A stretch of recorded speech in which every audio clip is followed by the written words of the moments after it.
Welcome back to another Blue Jackets game reaction. This one going over game 37 for the Blue Jackets against the Maple Leafs in Columbus. Now, as I film this, the Jackets are currently up 1-0 over the Buffalo Sabres in first intermission. Totally didn't think that game started at 7 o'clock, that I had more time to do this video, so I took a nap. That definitely did not happen, but maybe it did, but that's neither here nor there. This video is about the Jackets' comeback win over the Maple Leafs yesterday in a 6-5 overtime win, proving that not all 6-5 overtime wins over Toronto are created equal, where this one certainly feels a lot better when it doesn't come after blowing a 5-0 lead in one period. You know, I know they say they don't ask how, they just ask how many. When it comes to stuff like that, the how maybe matters just a little bit.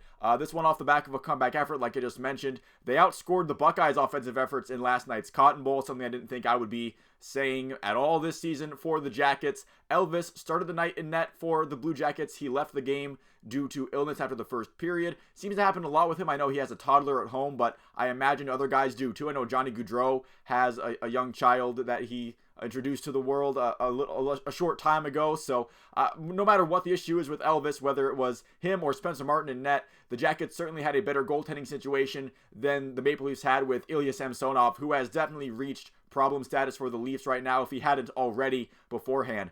Jack Roslovic returning to the lineup with Werenski going to IR. He was slotted on the fourth line. Jackets are going to have a little bit of a line problem when guys like Laine and Boone Jenner come back, because right now they have their top three lines set pretty well, and you can't really put Laine on the fourth line and expect a whole lot out of him. I'm more so concerned about Patrick Laine and where he fits in the lineup than Boone Jenner. But whatever you do, like, it's not a problem right now. They're not coming back for a little bit of time now, but it's going to be a problem at some point in this season for the Jackets. It'll be interesting to see what Pascal Vincent and the coaching staff and even the front office has to say about where people line up in the roster in these lines once they get fully healthy.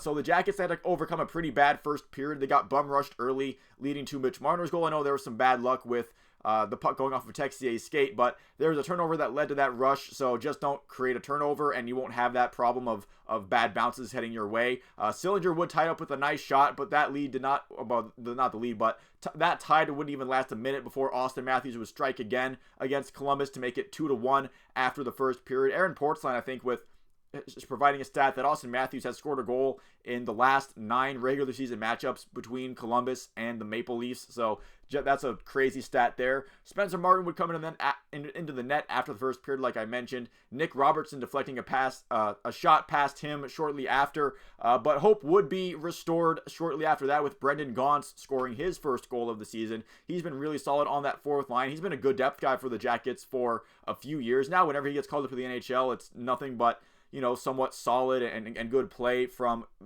Gaunce himself. But with the Maple Leafs on the power play, William Nylander would send a shot past Martin on a near impossible angle. He was pretty much almost at the goal line. Just an amazing shot. I don't really blame Spencer Martin for not anticipating that shot going in. Don't really blame the Jackets' penalty kill for allowing Nylander to get that close to the goal line. Just an amazing play by William Nylander there. That made it 4-2 with a lot of air going out of the building, but Columbus getting on a 4-on-3 power play, a little bit of an oddity there, where Voronkov would use his huge presence in the net front to deflect a Johnny Gaudreau shot into the net. And then Kent Johnson with a nice backhand goal past Samsonov off of a really nice effort by Emil Bemstrom to get the puck and feed Kent Johnson in the slot in a dangerous area. And then all of a sudden, that makes it tied at 4. But again, once again, that tie would not last for that long, as John Tavares with another deflection power play goal late in the second period.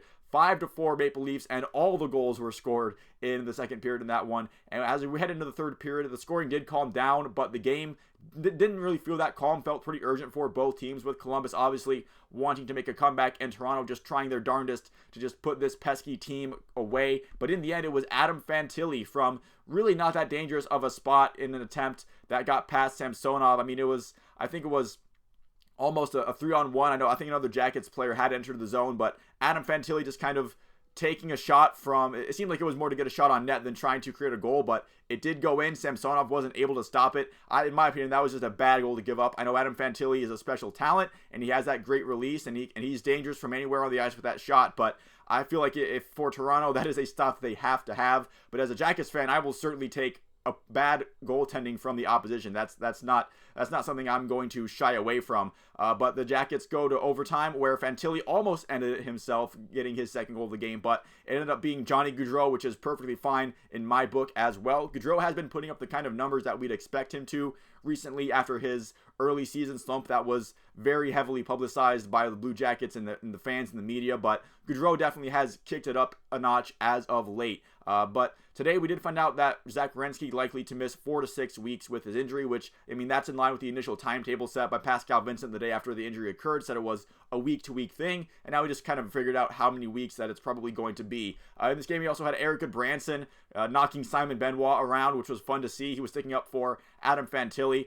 on that fight, and I always like to see guys like Goodbranson and Olivier and other players and Voronkov, those big physical guys sticking up for the young rookie. That's what you want to see out of your teams. I know some people might not like it when it's, if Fantilli gets himself in a scrum, he should fight his own fights, but when you have physical guys like that who are willing to throw hands, let them take care of the dirty business and not your rookie face of the franchise, future and present, in my opinion, in Adam Fantilli. So certainly a feel-good moment for the Jackets yesterday in what's been mostly a downtrodden season, so I'll take as many of those as I can get. Maybe the Blue Jackets will have another feel-good game in their next 40 minutes against the Buffalo Sabres. Once again, they were up 1-0 as I filmed this video. With how these games are going, wouldn't be surprised to see the Jackets either up 4-0 or down 4-3 at some point. It's been a wild ride. But not all of it good necessarily, but it's been definitely unpredictable. But that's going to do it for this video, for me and this one. Thank you so much for watching. You made it this far into it. Feel free to leave a like and subscribe if you enjoyed the video and you'd like to see more like it. I cover some more teams in Ohio. Maybe like those videos as well. But once again, thank you for watching, and I will see you at the next one.